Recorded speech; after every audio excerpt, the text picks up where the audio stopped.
Putin's not going to strike any foreign capitals until he's so provoked.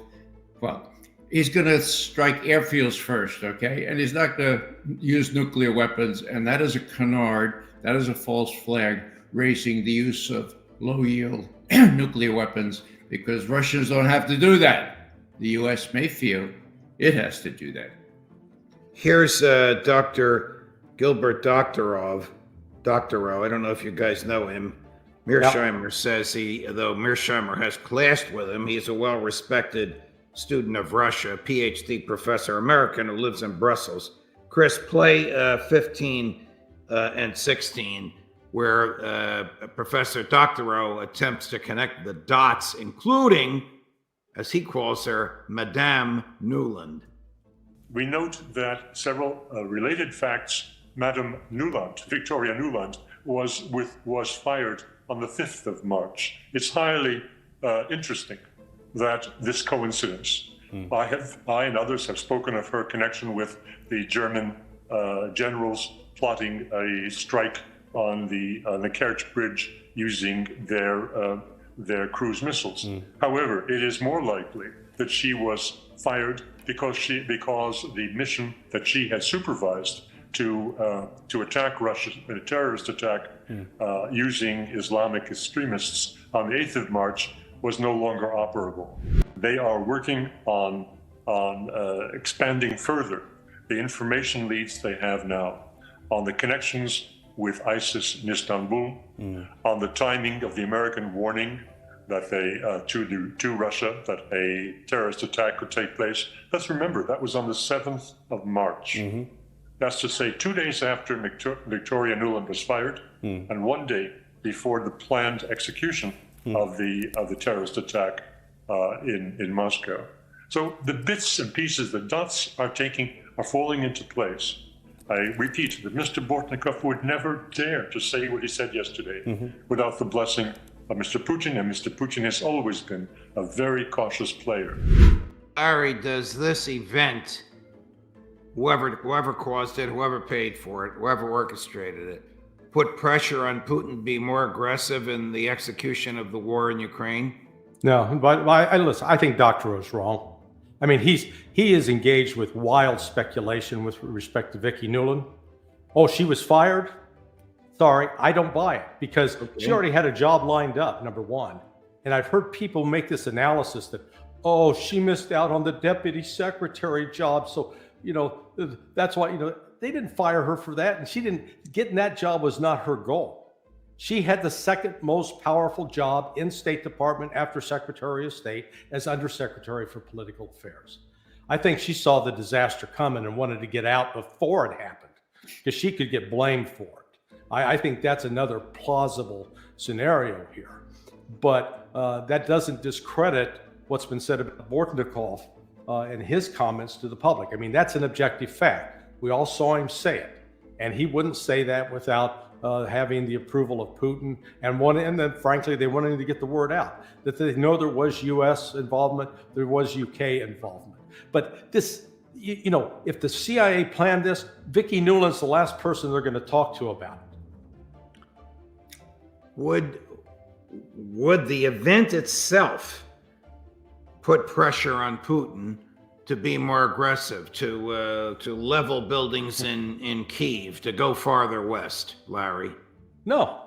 I mean, look at what Russia's been happening on the ground. And again, this notion, they killed civilians. What's been going on since 2014? The Ukrainians have been killing civilians, and since 2022, they've been killing civilians in Russia with US, British, French, and German weapons. So this attack was in Moscow. Yeah, it was high profile. But the fact of the matter is the act of killing civilians by the West, that's been going on for 2 years.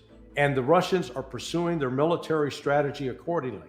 I think the only thing that's changed is that now Russia is not going to avoid hitting NATO command centers that are anywhere inside Ukraine. They just hit one the other day in Chasiv Yar. Ray, the Kremlin yesterday we all talk about, because we're all students of Orwell, the significance of words and terminology.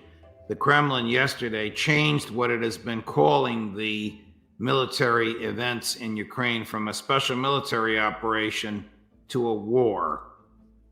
Is that significant from the Russian perspective? It is. It comes from the Kremlin spokesman.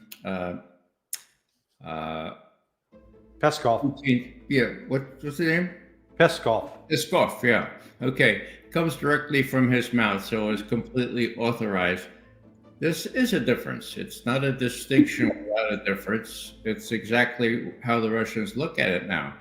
So, with respect to the question as to whether Putin will feel more pressure to do more in Ukraine, the answer I would give is yes.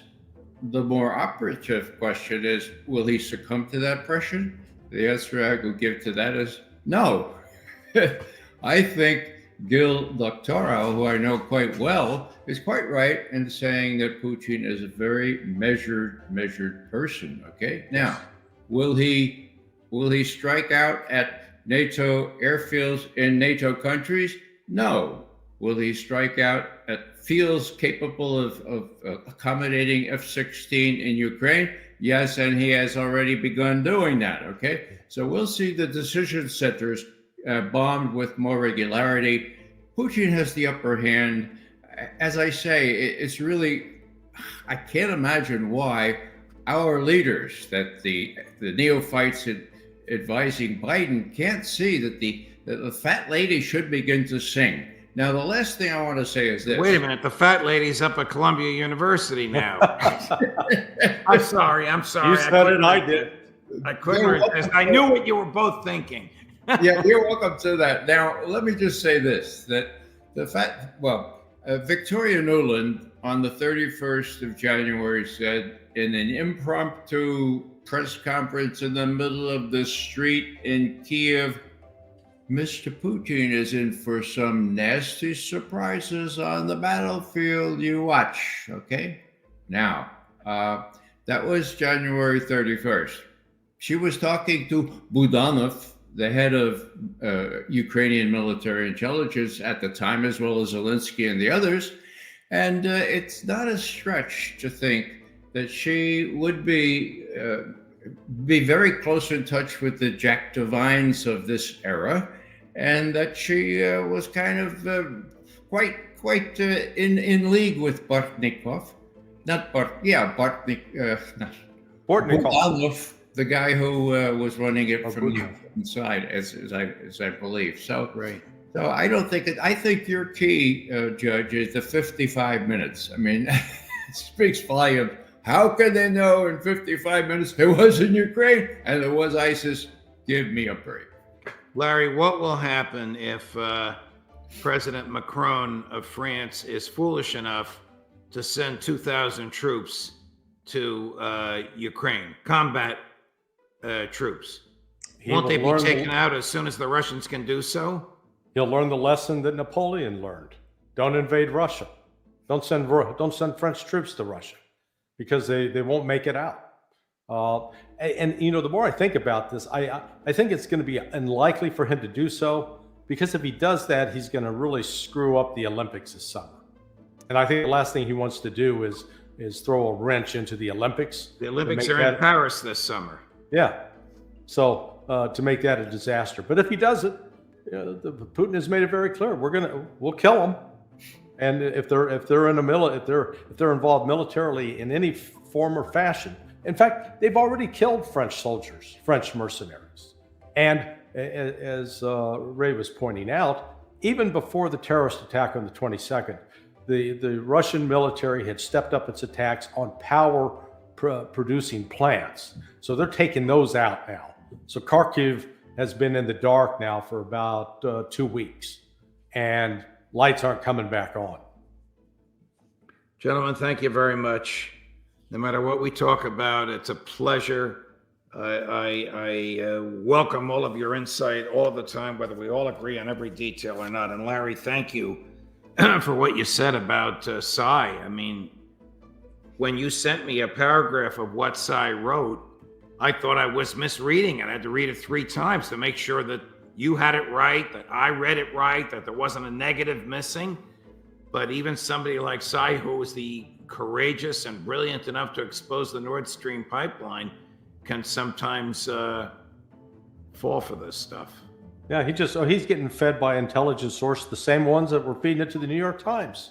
And it's not just an odd coincidence that Sy's article comes out same time the New York Times article comes out with the same message. You know, when you see that, you know that there's information operation going on. Do you know him, Ray? I do. He's a good friend. I would just simply say this, that my dad, the lawyer, had a frivolous phrase that he invented, the age of statutory senility. Okay. He quit about 7 boards of directors when he was 70. That's what he said with the age. You see, the rest of you should quit too if you're over 70. You know, the viewers should know your father was not just a lawyer. Your father was a brilliant professor at Fordham Law School who taught many of us, even those of us that didn't attend Fordham Law School, because we read his works while we were studying at other law schools. So you're being modest. Thank you, guys. Thank you very much. Go ahead. I raised the age of statutory senility, so nobody thinks I still think it's 70. It's now 5 years from where I am. It's age 90. Okay, so please listen to me for the next 5 years, if you will. Got it. At least that long. Gentlemen, happy Easter to both of you and to your families. Thank you very much for your time. Thanks for pretending. This is Holy Thursday. Thanks for pretending it's a Friday. Thanks a lot. Have a good Easter. Thank you. And happy Easter to everyone for watching. It's been a challenging and rewarding week because so many of you have tuned in. Back to the old routine next week. Happy Easter. Charles Napolitano for Judging Freedom. Yeah, I would say yes to all of the above. Look, what's going on here is this has been stage managed by the West. Notice now the line that's coming out of the White House and out of the State Department and out of the front pages of the New York Times and, sad to say, out of Sy Hersh's latest Substack. The story that's being pushed is, oh, we're the United States. We told the Russians what was going to happen, and they dropped the ball. They ignored this intelligence. Their security services suck. They didn't do anything to protect the Russian people. Vladimir Putin he's just a bad president. Okay, that's the storyline that's being put out. Let's look at what was exactly said. On March 7th, the U.S. Embassy released a warning, and it said very simply, stay away from public gatherings, particularly concert halls, for the next 48 hours. At no point during that announcement or in the succeeding days did the State Department, the Biden administration, the FBI, the CIA, or anybody come out and say, okay, guys, our 48 hours was wrong, but we still believe the threat is viable, so stay away from public places. Didn't say that at all, because they had an obligation to say that if they still believed the threat was viable. This 48-hour window, I think, was a complete fabrication, because they knew when it was going to take place. They knew it wasn't going to take place then. And therefore, that they get to come back and say, see, we told you so, but they didn't tell them so. They didn't call the Russian ambassador into State Department to brief him on it. So this, again, I am furious over this, because this is a complete manipulation of facts, and it's based upon lies.